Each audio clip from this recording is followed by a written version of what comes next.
Hey guys, welcome back. So today I'm out at the range with a couple of Beretta handguns. If you follow the channel for a while, you'll know I have kind of a soft spot in my heart for the Beretta series of pistols. In particular, the 90 series, like this Model 92. This is a classic, elegant Italian handgun. It was probably one like this one, not this particular one. I think it was the second or third center-fired handgun I'd ever purchased. And in 1985, of course, the U.S. military adopted a variation of the Model 92, which became the M9 service pistol. So I've always had a soft spot, like I said, in my heart for the Beretta series of handguns.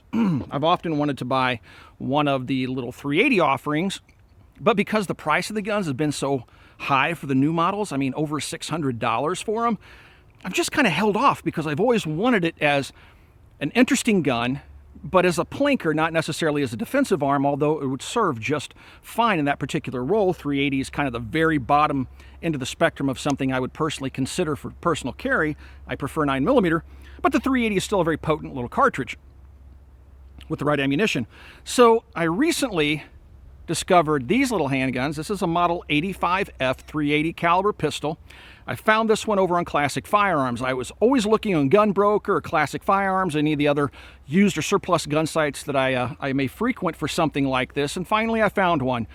I picked this gun up a couple of months ago, and I've been shooting it. I've been letting my family shoot it. I've let the wife shoot it. I've just been playing with it, getting a feel for the little gun, but I love it because it has the exact same lines as the Model 92 that I've come to love so much over the years.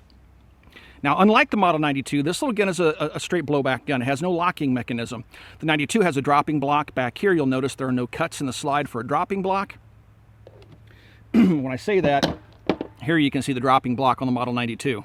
Okay, you'll notice that the little Model 85 doesn't have that. So the 81 series pistols, which they've become known as, has always been one of those guns I've always wanted to pick up. Now, the 81 and the 82 were chambered in 32 ACP. The 83, 84, 85 were chambered or are chambered in 380, which this little pistol is. And so there are different variations of this gun. This is a single stack 8-shot pistol. They also have a double stack, which I believe holds 13 rounds. But this is what came up on Classic Firearms website. It was $3.99, couldn't pass it up. So I picked one up, and now I have a little 380 shooter that my wife likes to shoot. I like to shoot it, and it's just kind of a cool gun to have in the collection. It's interesting to note that these are police trade-in handguns from overseas. They're Italian made, and this one was actually imported by R Guns out of Carpentersville, Illinois. That's kind of an interesting little footnote. I didn't know R Guns was an importer. But their markings are on the side, but it also says made in Italy. So the handgun has very familiar controls. If you're used to the Model 92, you have a slide stop right here. You can reach up and hit that with your thumb. It's in a logical spot. But believe it or not, it has a decocker. So this safety, which is on both sides of the pistol, can be pushed all the way up, and you'll notice it drops that hammer safely on a live round. But while that safety is engaged, the trigger is disengaged. It won't fire until you take that safety off, and if you pull the trigger, you'll notice that the hammer comes back, double action, fires, and the gun will cycle, and now every subsequent shot will be single action until you either run the gun empty or re-engage that safety. So I'm going to do a little bit of shooting with this handgun this afternoon, kind of show you guys what it's all about. Again, they're $3.99 from Classic Firearms right now, and it's just a neat little handgun that you might get some enjoyment out of shooting on the range. I know I like shooting some of the little pipsqueak guns. This one's bigger than most. You'll notice I can get my hand completely on the gun, even though the magazine does not have one of those little pinky extensions. I hate those things. So the gun fits my large hands just fine, but it's still small enough to stick in a front pocket if you don't wear skinny jeans.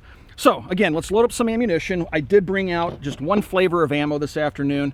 My friends over at Freedom Munitions sent me these lovely pink boxes of 380 ball. I don't know if it's breast cancer month or what, but yeah, hot pink. My friends give me a hard time about it. And here are the ball rounds that we're shooting. You'll notice that they have kind of a flat nose on them, and they're fairly warm. This little guy has a little bit of a kick to him.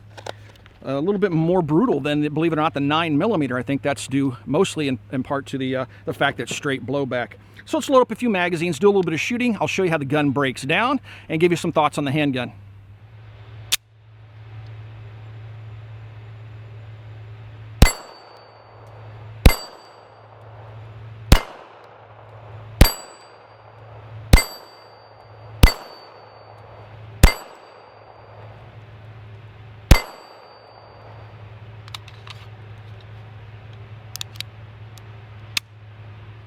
Before we get started shooting this afternoon, guys, I want to answer some questions you guys may have. Now, a lot of you guys have come out and said, hey, Mac, what headphones or what hearing protection are you using right now? And I try to answer those questions in the comments, but not everybody reads the comments. So I just want to quickly remind everybody that I'm not using MSA Swordens anymore. I've purchased 2 sets, and within a month or 2 of each purchase, those headsets have died on me. The first pair was just defective right out of the box. The second pair still had the chirping noise that when you took them off, and you'll notice there's no chirping on these. When I took them off, I would hear them chirping. They were getting feedback. But what really did them in for me is I was out in a slight misting rain, very, very light mist. It was so light, in fact, I had black powder sitting out with the top off, and the black powder didn't get contaminated. It still functioned. However, that mist that got onto my Swordens, the second pair, killed them. They started to get crackly, and then they just shut off. I'm done with MSA Swordens. Now, these may look like Swordens, but they're not. These are sold by Safariland, and they're called TCI DEHPs. Not a very easy name to remember, but they look very much like the MSA Swordens. I've listened to old MSA Swordens that are over 5 years old. My friend Sam, who you see here on the channel, has a pair of those, and they sound great. They sound as good as these. It's the newer models, and I've listened to multiple pairs, not just the 2 that I've had now, and they all sound tinny and crackly and just bad. These don't. These look like the Swordens, but these have completely plastic coated circuitry. They are waterproof. You can actually dunk these in water. I wouldn't go swimming with them, but they work, and my Swordens don't. So these are TCI DEHPs. These are not MSA Swordens, even though they look like it. Now, I've gone with a behind the head setup just to try it out for comfort. I'm not sure. I'm still kind of undecided on this particular setup. I'm kind of used to over the head, but I'll keep using them, and I'll give you guys feedback on them. So far, these things are awesome. All right, so let's go ahead, make sure I got them on here. All right, and now we're going to go ahead and load up the little Beretta. Here she is, guys. You can load it up just like any other semi-automatic pistol. You can just pull the slide to the rear. Once you take the safety off, lock it open, and now you can insert an 8-round magazine. So it holds 8 in the single stack magazine, a 9th one in the chamber for an 8+1 9-round pistol. Insert it into the butt of the pistol. It does have a magazine release right there where we Americans like it. It is not a heel release.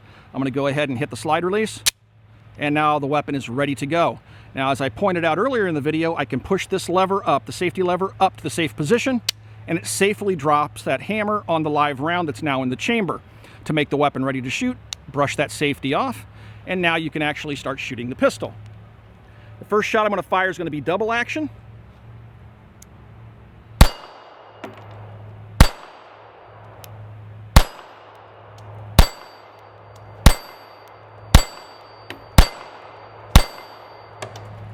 And she locks open on the last shot fired.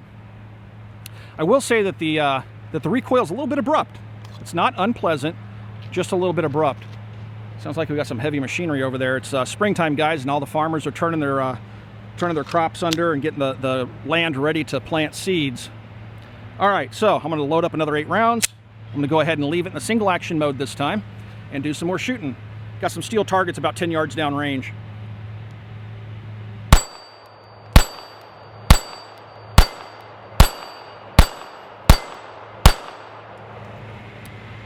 I think you guys can probably tell what the recoil impulse is like. I will say it's just a little bit more brisk than the 9mm version of the 92, but it's totally manageable. It's actually a very pleasant gun to shoot. You'll notice that the grip is kind of chunky, kind of fat, so it fits nicely in your hand. It has a nice beaver tail that comes out over the back of the pistol to protect the webbing of your hand so you don't get hammer bite. It's just a very pleasant little gun to shoot. And honestly, I just like the way they look. Go ahead and grab another magazine here. Now, I was able, it only came with 1 magazine from Classic Firearms. I was able to pick more magazines up from Beretta USA. They have them on their website. That's where I found them. If you shop around online, you can probably find them for a little less money. But those magazines are still readily available for the little pistol, which is also known as the Cheetah. I've heard it referred to as the Cheetah before. I just call it the Model 85. All right, so this is one thing I've noticed with the ball rounds. If you don't have a ball round and you have a flat-nosed bullet, sometimes you'll notice that round will dive down into the feed ramp. Let me go ahead and drop it. The round went into the chamber. You'll notice that on the Freedom ball rounds, the nose is flat. I've noticed that every once in a while that flat nose will hang up on the feed ramp, which makes me a little bit concerned that the handguns might not work well with certain types of hollow point ammunition. So you will want to make sure that you test your handgun if you plan on carrying it with whatever ammo you plan on running in it as a defensive gun.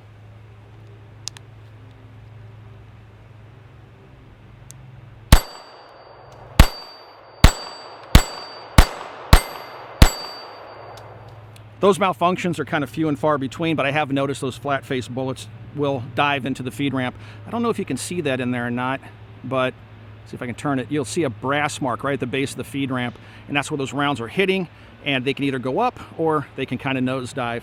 And I've had a couple of those nosedive malfunctions. I'm going to separate that magazine from the litter, though, because it might just be that magazine. Stick another 8 rounds into it.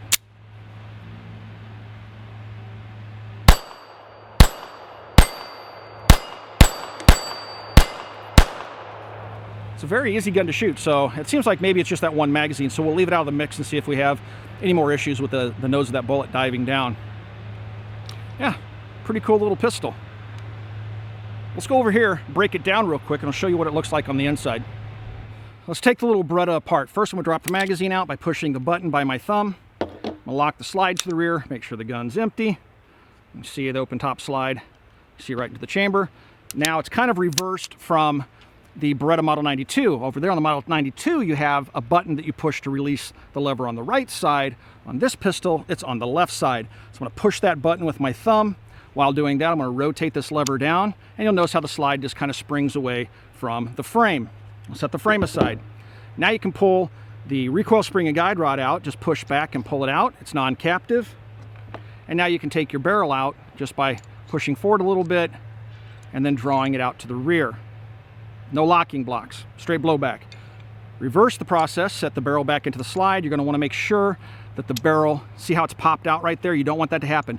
You want the barrel to set into the recess that's right here so it's nice and flat, just like that. Put your recoil spring back in, set it on the perch. See how it popped out? Let's go ahead and try that again. This thing is spontaneously disassembling itself. I'm not going to reshoot this. I want you guys to see that not everything goes as planned. All right, so now we'll try this one more time. Put the spring and guide rod in there, set it on the perch, like that. Now that should be right. Now this little guy gives me fits every once in a while. I'm going to put the slide on, pull it to the rear, hit the button, and then the little lever goes up. Sometimes you got to run the action a little bit to get that lever to go up. It went up just fine that time. All right, so function check. Everything seems to be working just fine. And the gun is now ready to go back to the range, do some more shooting.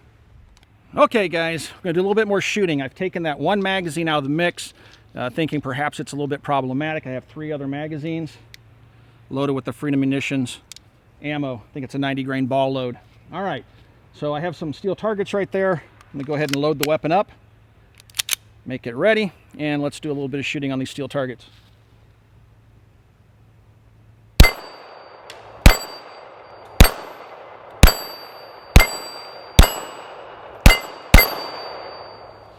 Perfect function on that mag.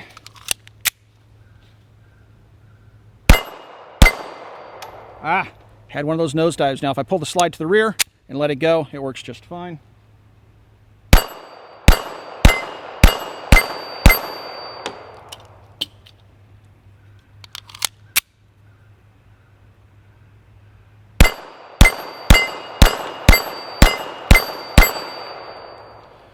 It's a neat shooting little pistol.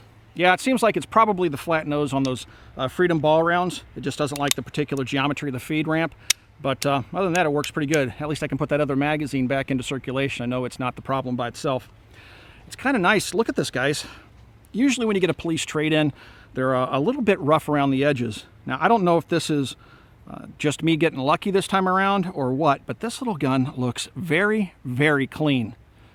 I would say it has 98% or more of its finish. It's in really, really good shape. So I was really happy when I opened the box and opened it up and looked inside and saw that this was pretty much a lightly used police trade-in. No finish wear on the barrel. You can see the sights are kind of military type sights, a really short and stumpy front sight post, and then a very shallow V-notch here in the rear. It does have the half moon, much like the M9 sights on the rear, and then there is a little white dot. It's kind of faint, just a little bit dirty on the front sight post. Little gun seems to shoot to point of aim, and again, it's a pleasant little gun to shoot. Fits my hand perfectly, and it's just a neat little blaster. I'm gonna have to try some other ammunition in it. Like I said, I think a standard ball round would work just fine, but I'm also gonna play around with some different hollow points and see if I have a particular flavor of ammo that the gun likes, because who knows, I may wind up wanting to carry the thing as a pocket pistol. I typically wear 511 pants, which I have on today. The pockets are nice and deep, and I can easily get a pistol this sized into that pocket. So yeah, neat little handgun. Let's try something else. The trigger pull on this gun is nice and light. The single action is probably breaking around 5.5 pounds or so. It does not have a whole lot of over travel. You can see a little stop right there on the bottom of the trigger, so it doesn't have a whole lot of over travel. The double action is probably around 12 pounds or so, maybe a little bit lighter. I don't have a gauge out here this afternoon, but I'm a pretty good judge of trigger pulls.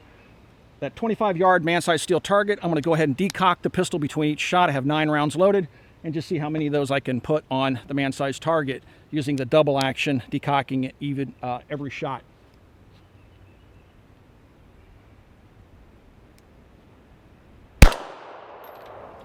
That one hit. I think I missed that one. That one definitely hit. Another hit. Hit it again. Another hit. And a hit. Another hit.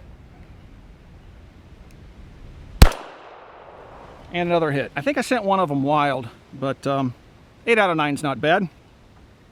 It's a decent shooting little gun. I hope you guys enjoyed coming out this afternoon and doing a little bit of shooting with me with my new to me Model 85F Beretta. It's Italian made. It's for sale at Classic Firearms for $3.99. I've wanted a pistol like this for many years. I just didn't want to pay $600 for it. So when I saw them for $3.99, chalk it up to an impulse buy. A very cool little pistol. It scratches that itch of having a larger size 380 pistol. I really enjoy shooting my Glock 42, but this gun is more ergonomic and easier to shoot and just a lot of fun. It's a great little 380 range blaster. 380 ammunition is commonly available online, and most gun shops will carry it. Sometimes, especially in the hollow point offerings, it might be a little bit more expensive than 9mm ball. But again, you can, if you do your shopping, like at Freedom Munitions, you can actually get the ammunition for a very affordable price. If you guys would like to support the Military Arms channel, please swing by and check out our Patreon page. We post custom or unique content over there that's only available to our Patreon followers. And Patreon is a crowdfund site that really helps out YouTube channels like the Military Arms channel. Recently, we've had some problems with monetization at YouTube, and we've had our revenue drastically cut. And Patreon has really kind of stepped in, and our fans that follow us over there and subscribe has really helped us to offset that loss, and we can continue on doing regular content videos like this one going forward. But another way you can support the channel is to swing by and shop at Copper Custom, which is our online store.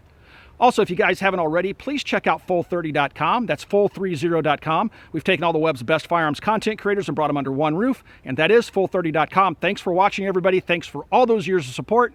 We'll talk to you guys soon.